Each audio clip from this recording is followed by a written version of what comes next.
Dans une petite ville à la fin d'un hiver rigoureux, un jeune homme noir de 18 ans, orphelin, pédale sur le vieux vélo de sa défunte mère. Luttant pour survivre grâce à des livraisons et faisant tout ce qu'il faut pour avoir un endroit où dormir chaque nuit, il se précipite pour effectuer sa dernière livraison de la journée lorsqu'il tombe sur une vieille femme, seule et perdue à un arrêt de bus. L'aider signifie rater la livraison et peut-être perdre son seul abri. Mais il n'hésite pas. Il la conduit chez elle à vélo. Ce qu'il ignore, c'est qu'elle est milliardaire. Et ce qui se passe ensuite va changer sa vie à jamais. Le vent était devenu plus froid ce soir-là. Du genre qui mordille les oreilles et glisse discrètement dans le cou, même si le manteau est bien boutonné. À la lisière d'une petite ville en début d'hiver, où le soleil se couche tôt derrière des arbres clairsemés et où les lampadaires clignotent d'un pouls paresseux, un vieil arrêt de bus se tenait abandonné au bout d'un trottoir fissuré. Les gens le dépassaient comme toujours, certains avec des sacs d'épicerie tirant sur leurs poignets, d'autres les yeux rivés sur leur téléphone, d'autres encore pressés de rentrer avant que l'obscurité ne s'installe complètement. Mais aucun ne la regardait. La vieille femme se tenait seule, enveloppée dans un manteau de laine beige qui avait connu de meilleures décennies, ses cheveux argentés dépassant d'un bonnet blanc autrefois éclatant, ses petites mains serrant un sac en cuir usé tandis qu'elle se tournait pour regarder chaque voiture qui passait, espérant que ce soit celle qu'elle attendait. Sa bouche remuait, murmurant quelque chose à propos de la ligne 12, d'une rue qui ne correspondait pas tout à fait à ce qui l'entourait. À intervalles réguliers, elle faisait un pas vers le bord du trottoir pour ensuite reculer, le visage assombri par la confusion. Non loin de là, un jeune homme nommé André s'était arrêté pour boire dans une bouteille d'eau en métal cabossé. Il avait à peine 18 ans, une silhouette amaigrie par le temps et la faim, portant une veste à capuche délavée par trop d'hiver et des chaussures qui tenaient plus par habitude que par qualité. Son vieux vélo reposait contre le banc derrière lui. Chaîne rouillée, pédales grinçantes et un porte-bagages arrière qui semblait pouvoir se détacher au moindre choc. Il avait appartenu à sa mère, et après sa mort, il était devenu son seul moyen de travailler, sillonnant la ville pour livrer des petits colis, des courses, des médicaments, tout ce dont les gens avaient besoin. Le salaire suffisait à peine à joindre les deux bouts, mais André travaillait avec une urgence silencieuse. Ce soir-là, il lui restait une dernière livraison à faire avant que l'horloge ne sonne 8 heures. Une dernière course, et s'il la terminait, il aurait juste assez pour payer son loyer de la semaine. Sinon, le propriétaire avait été clair. La clé ne rentrerait plus dans la serrure dès le lendemain matin. André resserra la sangle de son sac de livraison sur sa poitrine, prêt à partir, lorsque ses yeux captèrent le mouvement de la vieille femme près de l'arrêt. Quelque chose dans son immobilité le frappa, pas comme quelqu'un qui attend, mais comme quelqu'un qui est perdu. Elle se tourna encore, regarda autour d'elle, puis baissa les yeux sur ses propres pieds, comme s'ils lui étaient devenus étrangers. Elle murmura quelque chose, fit un demi-pas en avant, puis s'arrêta. André hésita, le pouce de l'horloge battant plus fort dans sa poitrine. Les minutes comptaient maintenant, et la différence entre rester au chaud et dormir dans la rue tenait à une seule livraison. Mais alors, le vent changea de direction et porta sa voix jusqu'à lui, faible, tremblante, mais unmistakablement effrayée. Willow Lane, ou peut-être Garden, était-ce le bus 12? Ces mots s'éparpillaient comme des feuilles mortes, et personne d'autre ne semblait les entendre. Sans vraiment comprendre pourquoi, André s'approcha, poussant son vélo à côté de lui. « Excusez-moi, madame, » dit-il doucement, ne voulant pas l'effrayer. « Vous allez bien? » Elle cligna des yeux, incertaine, comme on regarde un souvenir lointain. « J'essayais de rentrer chez moi, » dit-elle, sa voix légère et errante. « Mais je crois que j'ai raté le bus, ou peut-être qu'il m'a raté. » Son rire était petit et fragile, comme du verre menaçant de se briser. André hocha lentement la tête. « Où habitez-vous? » Peut-être que je peux vous aider à y aller. Elle baissa les yeux sur son sac, puis fouilla dedans sans but précis. Un mouchoir en sortit, un rouge à lèvres sans capuchon, des pièces, des boutons, un ticket de bus datant de 2 jours, mais pas d'adresse. Le cœur d'André se serra un peu. Puis quelque chose attira son regard. Une délicate chaîne en argent autour de son cou, et au bout, un petit pendentif ovale reposant contre son manteau. Il se pencha, plissant les yeux. Là, gravé en cursive élégante à l'arrière du charme, on lisait « Evelyn Rose, 48 Oak Hill Drive, North Side ». Son souffle se bloqua. Oak Hill. Il connaissait l'endroit, loin à la périphérie de la ville, presque 2 heures à vélo, et la plupart du trajet en montée. Pendant un instant, l'esprit d'André revint à l'horloge. Il raterait la livraison. Il perdrait sa chambre. Il dormirait dans le froid ce soir. Mais en regardant dans les yeux d'Evelyn, doux et voilés par l'âge, et en voyant la confiance enfantine qui commençait à se former simplement parce qu'il s'était arrêté pour demander, il sut qu'il ne pouvait pas partir. Certaines décisions pèsent plus lourd que d'autres, même si elles n'ont pas de sens sur le papier. Il força un sourire. « C'est un peu loin, mais je pense qu'on peut y arriver », dit-il doucement, l'aidant à s'installer sur le porte-bagages de son vélo.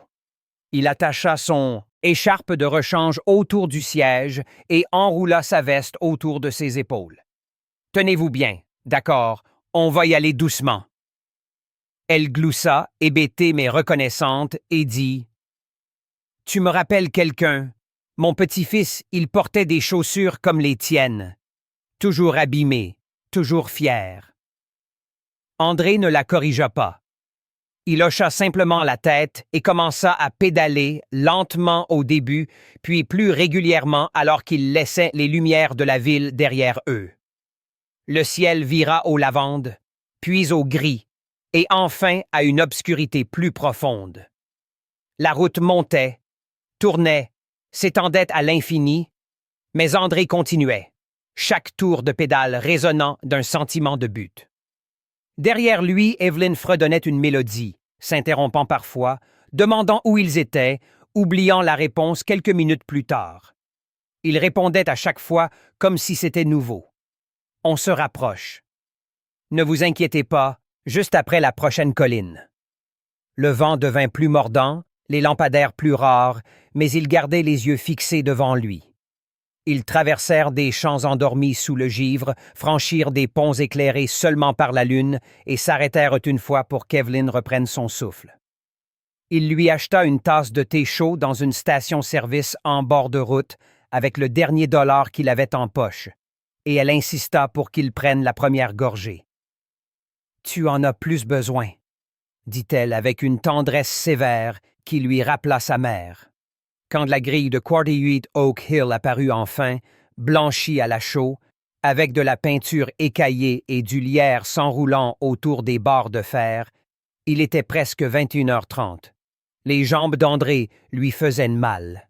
Ses mains étaient engourdies, mais il exhala de soulagement. Il frappa une fois, puis une autre, et quelques instants plus tard, un vieil homme en robe de chambre ouvrit la porte, son expression passant de la panique à l'incrédulité lorsqu'il vit la femme derrière André. « Mademoiselle Evelyn, mon Dieu, où étiez-vous? On a appelé les hôpitaux! » Evelyn regarda autour d'elle, puis cligna des yeux.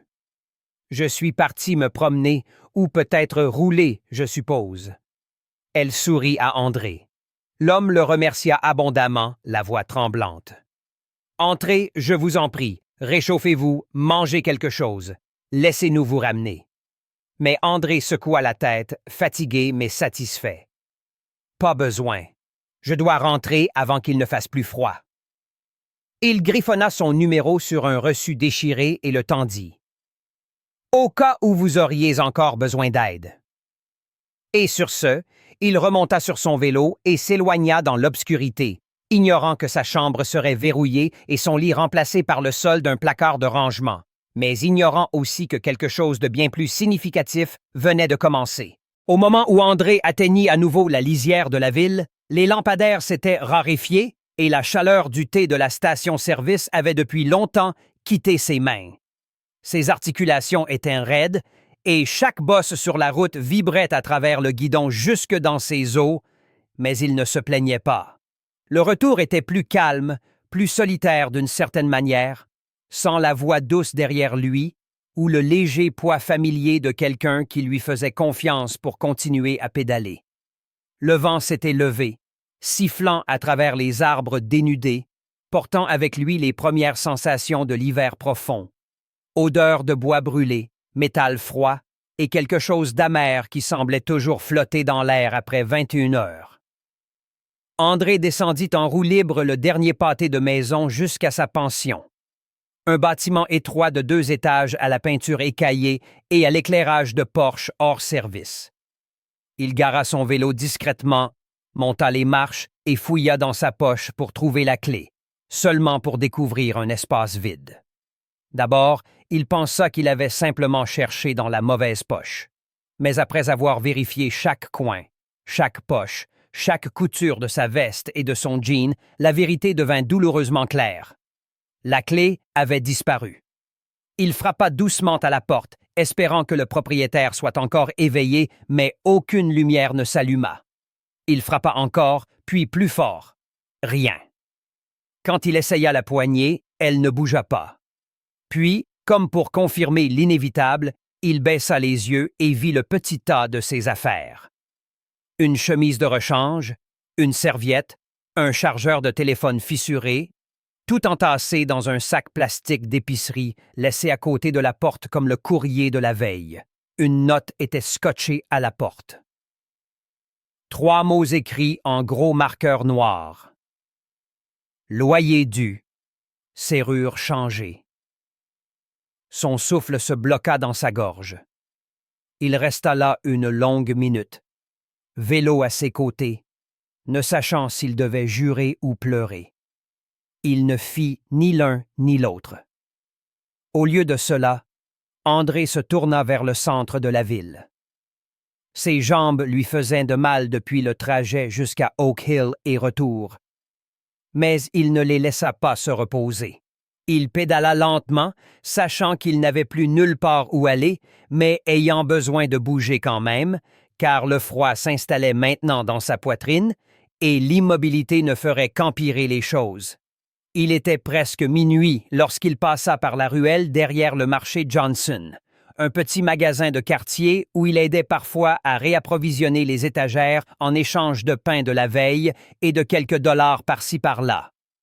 Le propriétaire, M. Johnson, était gentil, comme le sont souvent les hommes âgés envers les jeunes qu'ils voient lutter sans demander d'aide. Bourru, mais jamais cruel. André gara son vélo derrière la benne, frappa une fois à la porte latérale et attendit. Une lumière s'alluma à l'intérieur. Quelques secondes plus tard, la porte grinça en s'ouvrant et M. Johnson apparut, portant une lourde robe de chambre et tenant une tasse fumante de quelque chose de fort. Il jeta un coup d'œil à André, frissonnant et les yeux creux, et soupira par le nez. « Pas payer le loyer, hein? » André secoua la tête. M. Johnson leva les yeux au ciel, comme s'il attendait qu'une autorité supérieure intervienne, puis s'écarta. « Eh bien, le débarras est sec, et il y a un lit de camp dans le coin. Ne touche pas aux caisses de vin et ne meurs pas de froid. » André hocha la tête, murmura un « merci » et entra. Le débarras sentait le carton et les agrumes, et la seule chaleur venait d'un vieux radiateur qui grognait comme s'il en voulait à quelqu'un. André s'en fichait. Il tira la couverture du lit de camp autour de ses épaules et s'effondra sur le matelas fin, les membres lourds, la poitrine douloureuse, mais le cœur étrangement calme. Pour la première fois depuis des semaines, il n'avait pas peur de fermer les yeux. Quelque chose dans ce trajet, dans la main d'Evelyn sur son épaule et son rire dans le noir, avait rendu le monde un peu moins tranchant. Il s'endormit, ne pensant pas à la porte verrouillée derrière lui, mais au pendentif en argent, au doux bourdonnement des roues sur le gravier et à une voix qui avait dit « Tu me rappelles quelqu'un que j'aime ». Dehors, le vent hurlait contre les murs du magasin, mais à l'intérieur, André dormait profondément, ignorant que, à des kilomètres de là, une femme était assise à la fenêtre de sa cuisine, désormais pleinement éveillée. Dans ses mains, elle tenait le même manteau qu'elle portait cette nuit-là, et dans sa main, un reçu déchiré avec un numéro de téléphone griffonné à l'encre bleue inégale. Evelyn Rose, désormais sortie du brouillard, fixait le papier et murmurait son nom comme une prière, la première chose chaude qu'elle avait prononcée dans la maison silencieuse depuis des années.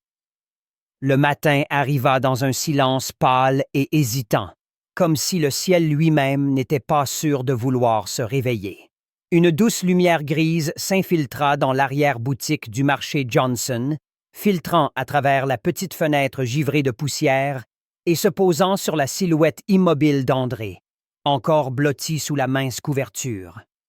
Le froid s'accrochait au mur, glissait par les fissures du vieux cadre et s'enroulait autour de ses os. Mais il ne bougea pas. Pas encore. Son corps était douloureux, de cette douleur particulière qui suit une longue nuit sur un lit dur, mais plus profondément encore, il y avait cette lourdeur dans sa poitrine, celle qui ne venait pas de l'effort physique, mais de trop de jours passés à équilibrer la survie sur un fil usé. Lorsqu'il se leva enfin, ce fut sans se plaindre. Il plia la couverture avec soin, la rangea contre le mur et se dirigea silencieusement vers l'avant du magasin, les semelles en caoutchouc de ses chaussures muettes sur le sol en linoléum. Monsieur Johnson était déjà là, comme toujours, ouvrant le magasin avec la routine stoïque d'un homme qui avait appris depuis longtemps que la constance était une forme de foi. Il grogna en voyant André, puis poussa vers lui une banane et une tasse de café à moitié chaude. Pas de mots, juste une reconnaissance silencieuse, le genre qui valait plus qu'une conversation. André prit la banane avec un merci discret, l'appela lentement et se posta près de la fenêtre, regardant la ville s'éveiller doucement. La vapeur s'élevait des capots des voitures garées. Les enfants avançaient sur les trottoirs, serrant leurs sacs à dos. Et quelque part au loin, un chien aboya une fois, puis se tut. C'était juste un autre jour, une autre matinée semblable à toutes les précédentes, jusqu'à ce que la voiture noire s'arrête. C'était le genre de voiture qui n'avait pas sa place dans ces rues, trop polie, trop silencieuse, glissant jusqu'au trottoir comme si elle répondait à une convocation. L'homme qui en sortit était grand et mince, son manteau trop raffiné pour une ville comme celle-ci, ses chaussures impeccables, sa posture délibérée. Il jeta un coup d'œil à un morceau de papier dans sa main, puis regarda directement à travers la vitrine du magasin, ses yeux se posant sur André comme s'il avait toujours su où le trouver. Quand la cloche au-dessus de la porte tinta et que l'homme entra, la pièce sembla rétrécir autour de lui. « Excusez-moi, » dit-il, sa voix douce mais avec un poids sous-jacent. « Je cherche quelqu'un nommé André. » André se tourna de la fenêtre, figé l'espace d'un instant. « C'est moi, » dit-il prudemment. L'expression de l'homme s'adoucit de soulagement. « Mademoiselle Evelyn Rose m'a envoyé, » dit-il. « Elle m'a demandé de vous trouver. Elle se souvient de tout, et elle veut vous remercier. Elle a insisté. » Monsieur Johnson s'arrêta au milieu d'une gorgée de café, mais ne dit rien. André regarda l'homme, puis le reçut dans sa main, son propre écriture, le numéro qu'il avait griffonné avant de s'éloigner dans le noir. Ce n'était censé être qu'une bouée de sauvetage. Il n'avait jamais pensé qu'il serait utilisé. Charles, comme il se présenta, tint la porte ouverte, désignant la voiture. « Elle attend, si vous êtes d'accord. » André hésita, quelque chose vacillant dans ses yeux. L'idée de retourner dans cette maison, de pénétrer dans un monde qui ne lui appartenait pas, lui donnait l'impression de se tenir pieds nus au bord d'une salle de bal polie. Il n'était qu'un livreur sans endroit où dormir, sans famille, sans ligne d'arrivée. Il avait fait ce qui était juste, c'était tout. Je voulais juste m'assurer qu'elle rentre chez elle saine et sauve, dit-il doucement mais fermement. C'est tout ce que c'était. Charles le regarda un moment, ni offensé ni insistant. « Et vous l'avez fait, » répondit-il. « Mais elle pense que vous lui avez donné plus que des indications. Elle a dit que vous lui avez rendu une partie d'elle-même. Elle aimerait beaucoup vous le dire en personne. » André tourna les yeux vers M. Johnson, qui haussa les épaules avec la même indifférence qu'il utilisait pour masquer son inquiétude. « Vas-y, » dit-il. « Ton lit sera là si t'en as besoin. » Avec une inspiration qui semblait trop grande pour sa poitrine, André hocha la tête et suivit Charles.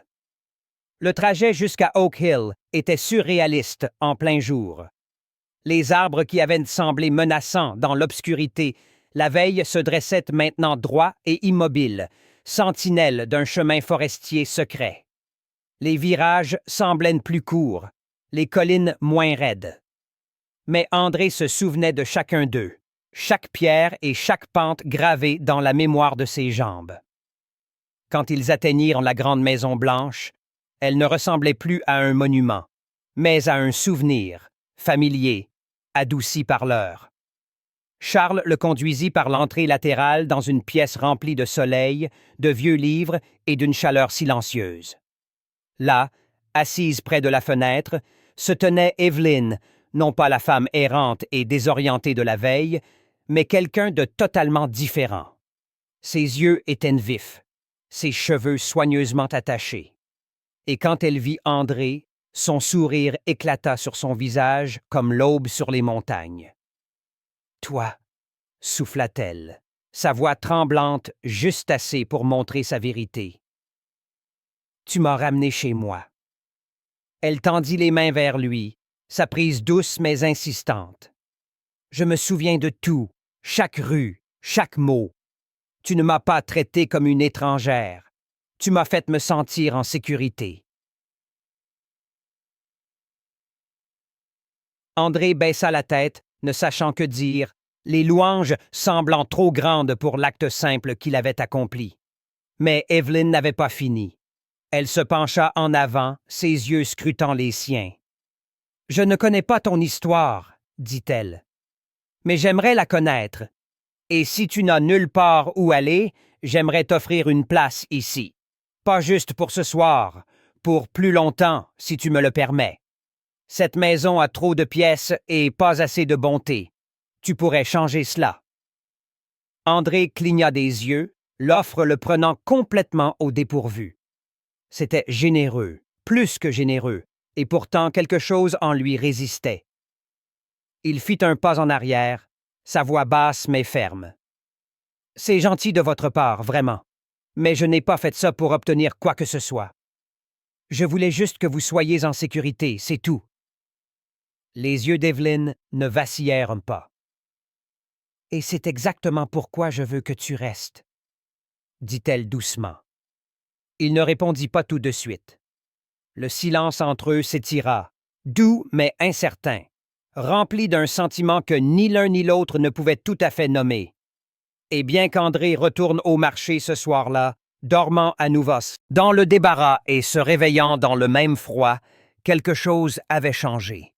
Il avait été vu, non pas pour ce qui lui manquait, mais pour ce qu'il portait. La lumière discrète et constante de quelqu'un qui se présente même quand personne ne regarde. Et loin de cette pièce ensoleillée, Evelyn était assise, le cœur moins seul, préparant déjà le lendemain, quand elle proposerait à nouveau, non par charité, mais par reconnaissance, car parfois la famille n'est pas celle dans laquelle nous naissons, mais celle que nous choisissons de ramener à la maison dans l'obscurité. Le lendemain matin arriva avec un ciel plus doux, strié de légères touches d'or pâle qui perçaient timidement à travers le rideau fané des nuages, comme si le soleil lui-même hésitait à troubler la quiétude du jour. Dans l'arrière-boutique du marché Johnson, André s'était levé tôt, comme toujours, balayant le sol et organisant les caisses en piles nettes et silencieuses, son esprit trop plein de la visite d'Evelyn la veille pour se concentrer sur le rythme du travail. Il avait rejoué ces mots dans sa tête toute la nuit, chaque syllabe s'attardant comme la dernière note d'un hymne qui refusait de s'effacer. Sa présence n'avait pas envahi la pièce, elle l'avait réchauffée. Et pourtant, André ne savait pas quoi faire d'un tel cadeau. On ne lui avait jamais rien offert si librement, si tendrement, et certainement pas par quelqu'un qui le regardait sans jugement, seulement avec espoir.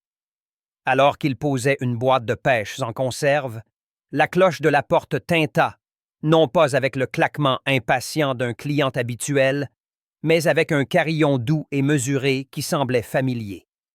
Il leva les yeux de derrière le comptoir et elle était là. Evelyn Rose, sans chauffeur, sans manteau grandiose, juste un châle de laine soigneusement enroulé sur ses épaules et un petit sac à main en cuir niché au creux de son bras. Son expression était bienveillante, ses yeux cherchant déjà la pièce pour le trouver, comme si elle savait exactement où il serait. André se redressa instinctivement, ses mains s'essuyant inconsciemment sur son jean alors qu'il s'avançait. Elle sourit et marcha vers lui, non pas avec l'autorité de quelqu'un habitué à commander l'espace, mais avec la douceur de quelqu'un qui avait décidé de le partager. « J'espère que ça ne te dérange pas que je revienne, » dit-elle doucement, sa voix plus chaude que la lumière du matin. « J'ai pensé à toi toute la nuit. » Elle s'arrêta, puis ajouta « Je suppose que ça peut sembler étrange, mais je le dis avec bienveillance. » André hocha la tête, ne faisant pas encore confiance à sa voix. Elle regarda autour du magasin, puis se pencha un peu plus près, comme si ce qu'elle allait dire n'appartenait qu'à l'air entre eux. « J'ai vécu dans cette grande maison pendant très longtemps, » commença-t-elle, « et elle ne m'a jamais semblé aussi silencieuse qu'hier matin. Pas même après la mort de mon mari. Pas même après mon petit-fils. » Elle s'interrompit, puis prit une inspiration. « Tu me rappelles lui, tu sais, sa gentillesse, ses yeux, la façon dont il écoutait plus qu'il ne parlait. Et quand tu m'as aidé cette nuit-là, sans demander, sans attendre quoi que ce soit, quelque chose en moi s'est réveillé. Quelque chose qui dormait depuis des années. » André baissa les yeux, les bouts de ses doigts se crispant légèrement contre le bord du comptoir. Evelyn fouilla dans son sac et en sortit un morceau de papier plié, écrit à la main, des lignes d'encre légèrement tremblantes sur un papier épais. « Ce n'est pas un contrat, » dit-elle. « Ce n'est pas un accord ou un arrangement. C'est simplement une invitation. J'ai une maison avec trop de pièces et trop peu de raisons de les garder fermées. J'aimerais que tu restes, juste jusqu'à ce que tu trouves tes marques. Pas d'obligation, juste du soutien. » André déplia lentement la note. C'était une offre de rester au domaine, une modeste allocation mensuelle, et écrit en dessous, en une écriture plus douce, une promesse. « Nous trouverons un moyen pour que tu retournes à l'école si tu le veux encore. » Il ne parla pas pendant un long moment. Le monde à l'extérieur de la fenêtre bougeait comme à travers du sirop. Les voitures passaient lentement. Les feuilles tournaient dans la brise, et la ville poursuivait sa journée, ignorant qu'à l'intérieur de ce petit magasin, quelque chose d'important changeait discrètement. Finalement, André leva les yeux et rencontra les siens, non pas avec peur, mais avec quelque chose de plus stable. « J'aimerais ça, » dit-il. « J'aimerais venir. » Et c'est ce qu'il fit. Cet après-midi-là, Charles vint avec la voiture, non par cérémonie, mais parce qu'Evelyn insista pour qu'André ne pédale pas à nouveau sur ce vélo grinçant jusqu'en haut de la longue colline. Il rangea ses quelques affaires dans un sac à dos, dit au revoir à M. Johnson, qui se contenta de hocher la tête et lui tendit un sac en papier rempli de sandwichs avec un marmonnement. Il était temps. Puis, il monta à l'arrière d'un véhicule qui sentait légèrement le pain et les possibilités. La vie au domaine n'était pas extravagante. Elle était paisible. André reçut une chambre ensoleillée donnant sur le jardin, un emploi du temps qui lui permettait de se reposer, de lire. Et, dans le mois, il retourna à l'école grâce à un fonds de bourse qu'Evelyn créa discrètement en son nom. Elle ne paradait jamais son histoire, ne le traitait jamais comme un projet de charité. Au lieu de cela, elle l'accueillit dans le rythme de ses journées. Promenade matinale dans la serre, longues discussions autour d'un thé et week-ends remplis d'idées sur ce qu'ils pourraient faire avec le temps et les ressources qu'ils partageaient désormais. Ensemble, ils créèrent quelque chose qu'Evelyn avait rêvé, mais n'avait jamais construit seule. Une petite fondation financée par son domaine, appelée le Willow Light Fund, en l'honneur de la rue, qu'elle ne pouvait pas se souvenir et de la gentillesse qu'elle n'oublierait jamais. Sa mission était simple. Soutenir les jeunes pleins de potentiel mais sans chemin. Abriter les personnes âgées tombées dans l'oubli et rappeler à quiconque écoutait que la dignité et le soin n'étaient pas des luxes, mais des droits inaliénables. André aida à concevoir les premiers programmes, rencontra des conseillers, travailla à temps partiel au centre communautaire rénové par la Fondation et de temps en temps, il pédalait encore sur son vieux vélo jusqu'en ville. Pas parce qu'il le devait, mais parce que cela lui rappelait d'où il venait et ce qu'un petit acte de grâce pouvait devenir lorsqu'il était offert sans attente. Et chaque fois qu'il passait devant le vieil arrêt de bus où tout avait commencé, il ralentissait un peu, levait la tête vers le ciel et souriait. Parce que parfois, on ne trouve pas un foyer, c'est lui qui nous trouve. Et parfois, tout ce qu'il faut pour changer le cours d'une vie, c'est la volonté de s'arrêter, de voir quelqu'un clairement et de pédaler un peu plus loin que prévu. Rejoignez-nous pour partager des histoires significatives en appuyant sur les boutons « J'aime » et « S'abonner ». N'oubliez pas d'activer la cloche de notification pour commencer votre journée avec des leçons profondes et une empathie sincère.